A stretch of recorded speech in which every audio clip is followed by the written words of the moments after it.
bag today. The Sewphie Circle has voted. and we're gonna be making a tote bag today. Inspired by the Row Park leather tote bag. That's right, that's right. You chose clean cuts, sharp edges, and Quiet luxury.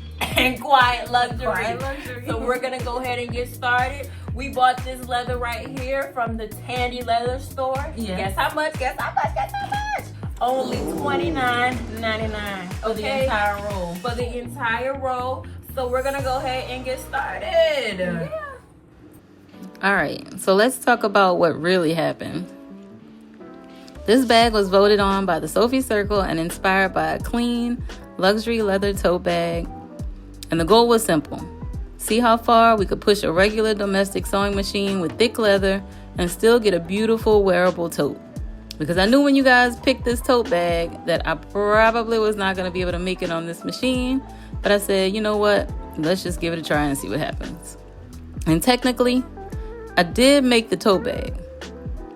But this project very quickly turned into a lesson in leather behavior, machine limits, and knowing when confidence needs to be checked. This tote was meant to be clean and minimal. No lining, simple construction, leather already has structure, so you don't need a lot of extra layers to make it feel elevated. All you really need is patience, the right needle, and the right machine. And today, you're going to see what happens when you only have 2 of those 3. The first mistake happened early. Problem number 1, I boxed the corners way too big. I cut 4-inch box corners, and that was way too large for this style of tote bag and for this leather. Instead of soft, relaxed base, I created a very square bottom. With thick leather, everything is exaggerated. The bigger the box corner, the stiffer and sharper the shape becomes. For this bag, 2 to 3 inches would have been perfect and would have made the entire build easier later. Lesson learned. When working with leather, especially stiff leather, smaller box corners give you a cleaner luxury look and save you a lot of struggle. Next, I added the inside pocket. That part actually went well, no issues there. I used double-sided tape to hold the pocket in place instead of pins. Pins and leather do not mix. The tape kept everything exactly where I needed it to be and gave me clean stitching without extra holes. Then came problem number 2. I was out of leather needles. Instead of stopping, I switched to a heavy-duty needle and made it work. It was not ideal, but it did get me through most of the seams. Heavy-duty needle can work in a pinch, but it's not a replacement for a proper leather needle, especially when the leather is thick. That was lesson number 2. Next were the straps. They honestly could have been a little longer, but I was running out of leather. This was a leftover piece from my last trip to Tandy, and I already knew this leather had been sitting in my bin for a reason, but I figured I could work with it. Sometimes I really think I can do anything, and sometimes it does not work out. To make the straps, I cut 4 thin strips of leather and sewed 2 pieces together to make each strap. Construction-wise, that part was fine. The leather choice is what made everything harder later.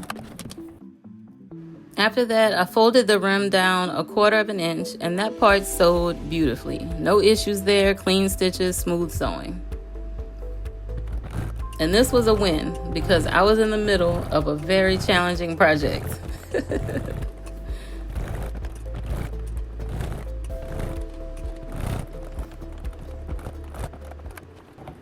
And then I used my leather hole puncher to make the holes so the straps could slide through.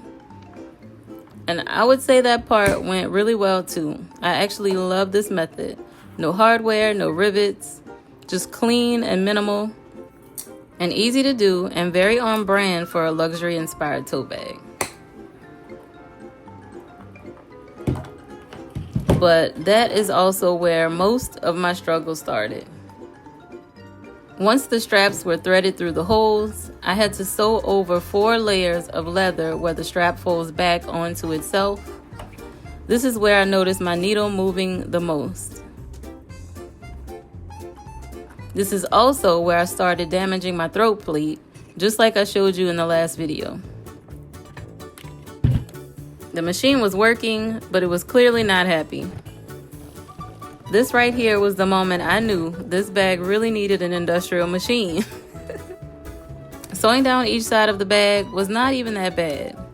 Even when I got to the top where the leather had been folded inward, I managed to get across it slowly. By this point, there was so much movement and struggle that even the camera fell over. That's when you know it's serious. The hardest part of the entire bag was sewing the boxed corners. The leather was so stiff that I could not manipulate the bag the way I needed to. Sewing over the side seam was almost impossible. The needle was bending, it was jamming, and honestly, I didn't even think I got the proper stitches across that seam. This is where boxing the corners at 4 inches really came back to haunt me. And then came the final struggle. Turning this bag right side out. I broke a sweat, I struggled. I even put my foot inside this bag trying to force it through.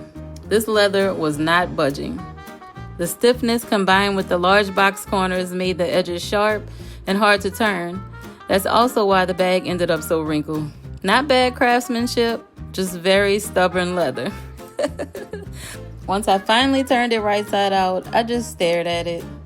And then I said, let me go check the tracking on my new industrial sewing machine, because this bag would have been a breeze on it. So here's the plan. We're absolutely remaking the Sewphie Circle voted tote once my industrial sewing machine arrives. Until then, this domestic machine is staying in its comfort zone with softer projects.